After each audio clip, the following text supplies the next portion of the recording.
मैं बीवी अपनी बच्ची ना जुल्म किया है जी। क्या किया है? जो बीवी ना करी था जी। और इसी को छुपाने के लिए तुमने उसको कत्ल किया है? हाँ जी। ਗਲਾ ਕੱਟਿਆ ਪਹਿਲੋਂ ਛੁਰੀ ਇਹਨੇ ਚਲਾਈ ਇਹ ਮੰਨਿਆ ਹਵਾਲਾਤ ਦੇ ਵਿੱਚ ਵੀ ਮੇਰਾ ਹੱਥ ਕੰਮ ਨਹੀਂ ਕਰਦਾ ਸਹੀ ਧੌਣ ਨਹੀਂ ਵੜੀਚੀ ਫਿਰ ਇਸ ਜ਼ਾਲਮ ਨੇ ਉਹਦੀਆਂ ਲੱਤਾਂ ਫੜੀਆਂ ਨੇ ਫਿਰ ਫੁੱਫੀ ਨੇ ਉਹਦੇ ਵਾਲਾਂ ਤੋਂ ਫੜ ਕੇ ਬੰਦੇ ਨੂੰ ਬਾਹਾਂ ਫੜਾ ਕੇ ਉਹਦੇ ਉੱਤੇ ਬਹਿ ਕੇ ਸਾਰੀ ਧੌਣ ਕੱਟੀ। ਕਿਹਾ ਸੀ ਸਾਹਿਬਾਂ ਨੂੰ ਕਿਹਾ ਸੀ ਵੀ ਸਾਡੇ ਸਾਹਮਣੇ ਨੂੰ ਗੋਲੀ ਮਾਰ ਦਿਓ। अच्छा, ਸਾਨੂੰ ਇਹਦੀ ਕੋਈ ਤਕਲੀਫ ਨਹੀਂ, ਇਹਨੂੰ ਸਖਤ ਤੋਂ ਸਖਤ ਸਜ਼ਾ ਮਿਲਣੀ ਚਾਹੀਦੀ। इस शैतान को देखो कैसे फ़ख्र से बता रखा है कि मैंने अपनी बेटी के साथ गलत काम किया है और वो काम किया जो अपनी बीवी के साथ करते हैं। अब क्या बंदा करे, ये क़यामत की निशानियां हैं कि कोई शर्म व हया नहीं। जो हुर्मत वाले रिश्ते थे, महरम थे, उन्होंने ऐसे काम करने शुरू कर दिए हैं जो गैर महरम करते हैं, जो आम लोग करते हैं।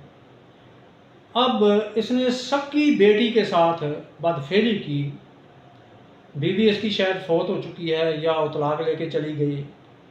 इसने अपनी बेटी को अपनी बहन की तरफ छोड़ा, जो लड़की की फुफ्फो थी उसकी तरफ।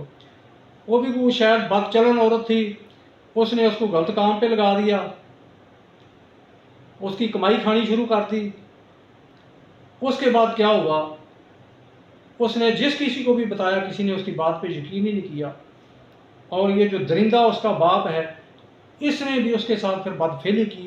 बदफेली करने के बाद उसको कत्ल करके घर के अंदर ही गड़ा खोद के दफन कर दिया। अब रिश्तेदार पूछ रहे हैं, कहता जी मैंने उसकी शादी कर दी है। 1 माह गुजरा, 2 माह गुजरे।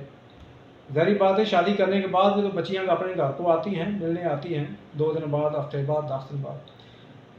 जब वो नहीं आई, उनको शक गुजरा, शक उनका यकीन में जब यकीन हो गया उनको, तो फिर उन्होंने पुलिस को इतला दी। पुलिस ने जब इंक्वायरी की तो फिर माना कि मैंने उसको कत्ल कर दिया है बदफेली करने के बाद, उसके साथ ज़ना करने के बाद। तो देखो, मैं हैरान हूँ कि मियाँ बीवी का आपस के अंदर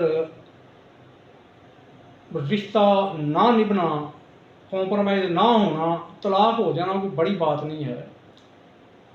अगर बीवी फौत हो गई है तो अल्लाह ने उसकी लिखी इतनी थी, लेकिन बच्चों के साथ बाद में बच्चों को परेशान करना, उनको ज़िश्तें देना, कभी किसी के पास भेज दिया, कभी किसी के पास भेज दिया, बच्चों की तरबियत अच्छी ना करना, बच्चों को ना संभालना, बच्चों की देखभाल ना करना, उनको उनकी पढ़ाई के ऊपर तवज्जो ना देना, तो ये कितनी कम अक्ली की बात है।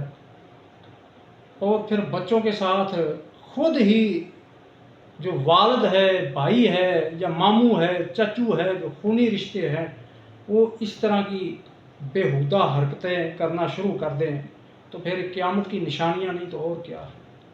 फिर हमें क़यामत का इंतज़ार करना चाहिए, वो दिन दूर नहीं, फिर जब अल्लाह का कहर ग़ज़ब नाज़िल होगा ऐसे लोगों के ऊपर। और इसमें एक तो ये है कि शायद हमारा कानून कमज़ोर है, मुजरम पकड़ा जाता है, हवालात में चला जाता है और बाद में ज़बान तय करवा के बाहर आ जाते हैं।